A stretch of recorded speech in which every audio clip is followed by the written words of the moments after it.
చంద్రబాబును మరోసారి టార్గెట్ చేశారు తెలంగాణ సీఎం కేసీఆర్. కార్మికుల శ్రమ దోచుకున్న దోపిడీదారు చంద్రబాబు అంటూ తీవ్ర విమర్శలు చేశారు. ఆయనకి ఇక్కడేం పనని మరోసారి నిలదీశారు. కేంద్ర మంత్రి దత్తాత్రేయ, సిపిఐ నేత నారాయణ పైన విరుచుకుపడ్డారు.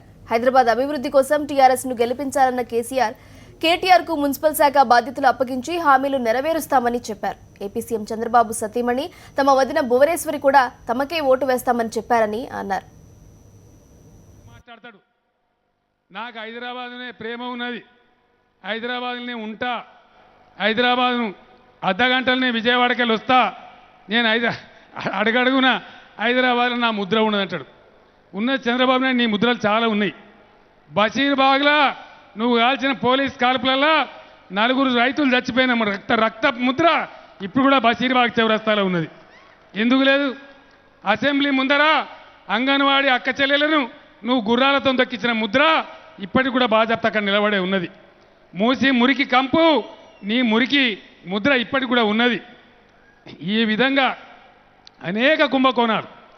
ఇంకొక మాట చెప్తా, చంద్రబాబు నాయుడు కాంట్రాక్టు ఉద్యోగుల ముద్ర, ఈ భారతదేశంలో కాంట్రాక్టు ఉద్యోగుల వ్యవస్థ తెచ్చిందే నీ ముద్ర.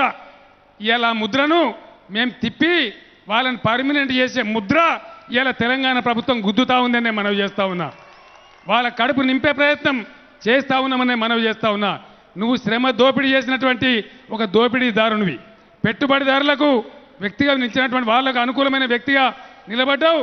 కార్మికుల శ్రమ దోసినవు, వాళ్ళ కడుపులు కొట్టినావు. ఇలా తెలంగాణ రాష్ట్రం అదే కాంట్రాక్ట్ కార్మికులను పర్మనెంట్ చేస్తా ఉన్నామని నేను మనవి చేస్తా ఉన్నా. చవాకులు మాట్లాడుతూ ఉన్నారు. ఈ దత్తాత్రేయ గారు ఒక ఆయన కొంచెం పెద్ద మనిషి అనే అభిప్రాయం నాకు కూడా ఉండే. ఆయన కూడా ఇలా అబద్ధాలు మాట్లాడే స్థితికి దిగజారినాడు. దత్తాత్రేయ గారు చెప్తాడు, కేంద్ర ప్రభుత్వం ఇచ్చే డబ్బులతోనే కేసీఆర్ డబుల్ బెడ్రూమ్ ఇల్లు కడతా అంటుండు, లేకపోతే కట్టలేడని చెప్తాడు. దత్తాత్రేయ గారు కేంద్ర మంత్రిగా నిజాయితీగా రేపు పొద్దున ప్రెస్ కాన్ఫరెన్స్ ప్రజలకు చెప్పాలి. నువ్వు డబుల్ బెడ్రూమ్ ఇండ్ల పథకం ఈ భారతదేశంలో ఒక్క తెలంగాణ రాష్ట్రంలో తప్ప ఎక్కడన్నా ఈ దేశంలో ఉందా? నేను సూటిగా మిమ్మల్ని అడుగుతా ఉన్నా. మీ బీజేపీ ఇవాళ గుజరాత్, రాజస్థాన్, మహారాష్ట్ర, మధ్యప్రదేశ్, ఛత్తీస్గఢ్ రాష్ట్రాలలో మీ బీజేపీ ప్రభుత్వమే ఉంది, మీ ముఖ్యమంత్రులే ఉన్నారు. ఆ రాష్ట్రాలల్లో డబుల్ బెడ్రూమ్ పథకమే ఉందా? నువ్వు ప్రజలకు చెప్పాలని నేను కోరుతా ఉన్నా. రెండవ మాట, నిన్న చంద్రబాబు నాయుడుతోని నువ్వు హైదరాబాద్లో తిరిగి ప్రచారం చేసినావు. నేను పేపర్లో ఫోటోలు చూసినా. నువ్వు ఏ చంద్రబాబు నాయుడుతో తిరిగినావో ఆ ఆంధ్రప్రదేశ్లో ఇలా డబుల్ బెడ్రూమ్ స్కీమ్ ఉందా అని చెప్పి నేను అడుగుతా ఉన్నా. ఇంకొక మాట, అమాయకంగా ఏది పడితే చెప్తే తెలంగాణ ప్రజలు నమ్మడానికి సిద్ధంగా లేరు. ఇలా డబుల్ బెడ్రూమ్ స్కీమ్ నువ్వు ఢిల్లీ సర్కార్ ఇస్తే నేను ఇక్కడ ఇస్తున్నానా? ఎప్పుడు చెప్పిండు కేసీఆర్ డబుల్ బెడ్రూమ్ ఇస్తా అని? ఎప్పుడు చెప్పిండు కేసీఆర్ 1000 రూపాయల పెన్షన్ ఇస్తా అని?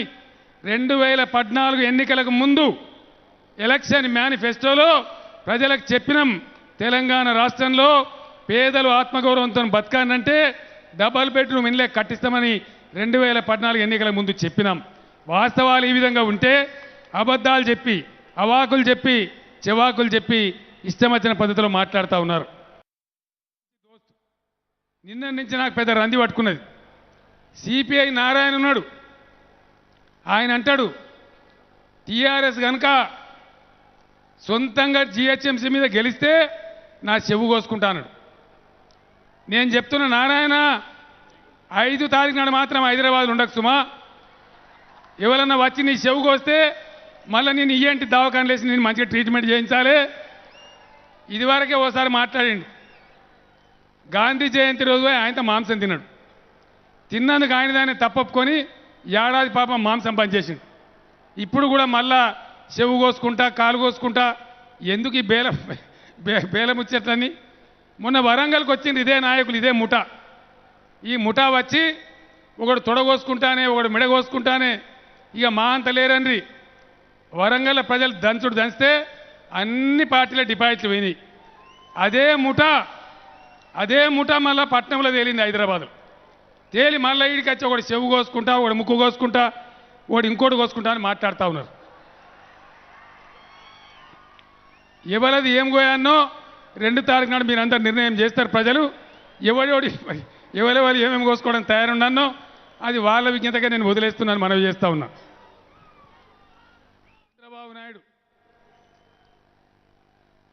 చెప్పి చెప్పి చెప్పి ఆయన ఏమంటాడు, నేను వదలగాక వదల హైదరాబాద్ని వదలడట, వదల బొమ్మాలి వదల అంటాడు. వదలా వదలంటే నిన్ను ఎవడు బొమ్మన్నాడు బాయ్, నాకు అర్థం కాదు. నిన్ను మేము బొమ్మంటిమా? అంత నీకు ఇష్టం ఉంటే పెడతా అంటే ఇంకో 15-20 హెరిటేజ్ దుకాణాలు పెట్టు. ఎందుకు వద్దంటమే? నీకు లైసెన్స్ కావన్నా మలిగ కావన్నా ఇప్పిస్తాము. ఇలా ఇక్కడ విషయం ఏంటంటే ఆయన ఇక్కడ ఉంటలేడు పాపం, ఈ మధ్యలో విజయవాడలో ఉంటాడు.